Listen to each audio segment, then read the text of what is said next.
Hi friends, welcome to my Maurya and family YouTube channel.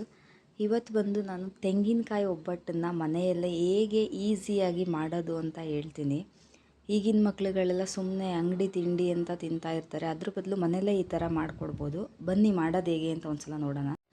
Mixie ಜಾರ್ಗೆ ತೆಂಗಿನಕಾಯಿ ಮತ್ತು ಸಿಪ್ಪೆ ಇರೋ ಏಲಕ್ಕಿನ ಹಾಕ್ಕೊಂಡು ಚೆನ್ನಾಗಿ ನುಣ್ಣಗೆ ರುಬ್ಕೋಬೇಕಾಗುತ್ತೆ.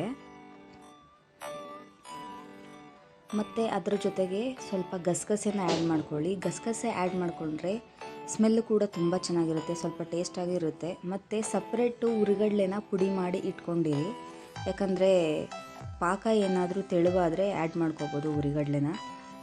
ಮತ್ತು ನೀವು ಎಷ್ಟು ತೆಂಗಿನಕಾಯಿ ತೊಗೊಂಡಿರ್ತೀರೋ ಅಷ್ಟಕ್ಕೆ ಬೇಕಾದಷ್ಟು ಮೈದಾ ಹಿಟ್ಟನ್ನು ತೊಗೊಳ್ಳಿ. ಅದಕ್ಕೆ ಒಂದು ಅರ್ಧ ಸ್ಪೂನು ಅಥವಾ 1/4 ಸ್ಪೂನು ಅರಿಶಿನ ಹಾಕ್ಕೊಳ್ಳಿ.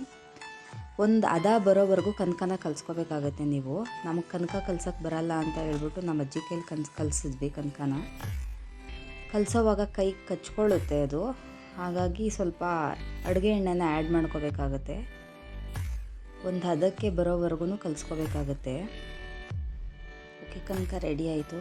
ಇವಾಗ ಬೆಲ್ಲ, ನಾವು ಎಷ್ಟು ತೆಂಗಿನಕಾಯಿ ತೊಗೋತೀವೋ ಅದ್ರ ಮೇಲೆ ಬೆಲ್ಲ ಡಿಪೆಂಡ್ ಆಗುತ್ತೆ. ಒಂದು ದಪ್ಪು ತೆಂಗಿನಕಾಯಿಗೆ ಒಂದು ದಪ್ಪಚ್ಚು ಬೆಲ್ಲ ಬೇಕಾಗುತ್ತೆ. ಮತ್ತು ಒಂದು ಉಂಡೆ ಬೆಲ್ಲ ಆದರೆ ಒಂದು ಉಂಡೆ ಬೆಲ್ಲ ಬೇಕಾಗುತ್ತೆ. ಅದನ್ನು ಸ್ವಲ್ಪ ಕೆಚ್ಚಿ ಪುಡಿ ಮಾಡ್ಕೊಂಡ್ವಿ. ಪುಡಿ ಮಾಡಿಕೊಂಡು ಗ್ಯಾಸ್ ಸ್ಟವ್ ಮೇಲೆ ಒಂದು ಪಾತ್ರೆ ಇಟ್ಟು ಆ ಪಾತ್ರೆಗೆ ಬೆಲ್ಲ ಹಾಕಿ ಪಾಕ ಬರೋಕ್ಕೆ ಅಂತ ಕುದಿಯೋಕ್ಕಿಟ್ವಿ. ಓಕೆ, ಅದು ಪಾಕ ಬಂದಮೇಲೆ ನಾವು ಆ ಪಾಕದ ಜೊತೆಗೆ ಏನು ರುಬ್ಕೊಂಡಿದ್ವಿ ತೆಂಗಿನಕಾಯಿ ತುರಿ ಅದನ್ನೆಲ್ಲ ಹಾಕ್ಕೊಂಡು ಒಂದು ಸ್ವಲ್ಪನೂ ಗಂಟು ಬರದೇ ಇರೋ ರೀತಿ ಅದನ್ನು ತಿರುಗಿಸ್ಕೋಬೇಕಾಗುತ್ತೆ. ಇದನ್ನು ತಿರ್ಗ್ಸೋಕ್ಕೆ ಅನ್ನದ ಕೈ ಮತ್ತು ಸೌಟೆಲ್ಲ ಯೂಸ್ ಮಾಡ್ತಾರೆ. ಅದಕ್ಕಿಂತ ಹಿಟ್ಟಿನ ಕೋಲಿರುತ್ತಲ್ಲ, ಇದರಲ್ಲಿ ತಿರುಗಿಸ್ಕೊಂಡ್ರೆ ಒಂಚೂರು ಗಂಟೆ ಆಗದೆ ಇರೋ ಥರ ತಿರುಗಿಸ್ಕೋಬೋದು. ಓಕೆ ನೋಡಿ, ಇವಾಗ ಪಾಕ ರೆಡಿ ಆಯಿತು. ಸ್ವಲ್ಪ ತೆಳುವಾಗ್ಬಿಟ್ಟೈತೆ, ಹಾಗಾಗಿ ನಾವು ಮೊದಲೇ ಪುಡಿ ಮಾಡಿ ಇಟ್ಕೊಂಡಿದ್ದು ಹುರಿಗಡಲೆ ಇತ್ತಲ್ಲ, ಆ ಪುಡಿನ ಸ್ವಲ್ಪ ಆ್ಯಡ್ ಮಾಡ್ಕೊತಿದ್ದೀವಿ. ಆ್ಯಡ್ ಮಾಡಿಕೊಂಡು ಮತ್ತು ಇದು ಕೂಡ ಗಂಟಾಗದೆ ಇರೋ ರೀತಿಲಿ ಮತ್ತೆ ತಿರುಗಿಸ್ಬೇಕಾಗುತ್ತೆ. ಇದನ್ನು ಗಂಟಾದರೆ ಒಬ್ಬಟ್ಟು ತಟ್ಟೋಕ್ಕೆ ಸರಿಯಾಗಿ ಬರಲ್ಲ. ಮತ್ತು ಇದ್ರ ಜೊತೆಗೆ ಒಂದು ಸ್ವಲ್ಪ ಸಣ್ಣ ರವೆ, ಫುಲ್ಲು ಸಣ್ಣ ರವೆ ಬರುತ್ತಲ್ಲ, ಅದನ್ನು ಆ್ಯಡ್ ಮಾಡಿಕೊಂಡ್ರೆ ಸ್ವಲ್ಪ ಕ್ರಿಸ್ಪಿಯಾಗೂ ಇರುತ್ತೆ. ಇನ್ನೂ ಒಂಚೂರು ಗಟ್ಟಿಯಾಗಿ ಟೇಸ್ಟು ಕೂಡ ಕೊಡುತ್ತೆ ಸಣ್ಣ ರವೆನ ಆ್ಯಡ್ ಮಾಡಿಕೊಂಡ್ರೆ. ನೋಡಿ, ಇವಾಗ ಹೂರಣ ರೆಡಿ ಆಗ್ತಿದೆ. ಒಂಚೂರು ಗಂಟು ಬರದೇ ಇರೋ ಥರ ತಿರುಗಿಸಿದ್ರೆ ಒಳ್ಳೇದಿದು. ಇವಾಗ ಮೊದಲೇ ರೆಡಿ ಮಾಡಿಟ್ಕೊಂಡಿದ್ವಲ್ಲ ಕನಕ, ಅದ್ರ ಜೊತೆಗೆ ಹೂರಣ ಹಾಕ್ಕೊಂಡು ಒಬ್ಬಟ್ಟನ್ನ ತಟ್ಕೊಳ್ಳೋಕೆ ರೆಡಿ ಮಾಡ್ಕೊತಿದ್ದೀವಿ. ಹೂರಣ ರೆಡಿ ಆಯಿತು. ಮೊದಲೇ ಕಲಸಿಟ್ಕೊಂಡಿದ್ವಲ್ಲ ಕನಕ, ಇದನ್ನು ತೊಗೊಂಡು ಇದರೊಳಗಡೆ ಹೂರಣನ ಹಾಕ್ಬಿಟ್ಟು ಹೂರಣ ಪೂರ್ತಿ ಮುಚ್ಕೊಳ್ಳೋ ಥರ ಕನಕನ ಸುತ್ತಬೇಕಾಗುತ್ತೆ. ಇಲ್ಲ ಅಂದರೆ ಒಂದು ಕಡೆ ತೆಳು ಒಂದು ಕಡೆ ಗಟ್ಟಿ ಬಂದುಬಿಡುತ್ತೆ ಒಬ್ಬಟ್ಟು. ನೋಡಿ, ತಟ್ಟೆನೇ ಉಲ್ಟಾ ಮಾಡಿಕೊಂಡು ಅದ್ರ ಮೇಲೆ ಒಂದು ಕವರ್ ಹಾಕಿ, ಕವರ್ಗೆ ಸ್ವಲ್ಪ ಎಣ್ಣೆ ಹಾಕ್ಬಿಟ್ಟು ಎಣ್ಣೆ ಸವರ್ಬಿಟ್ಟು ಒಬ್ಬಟ್ಟು ತಟ್ತಿದ್ದೀವಿ.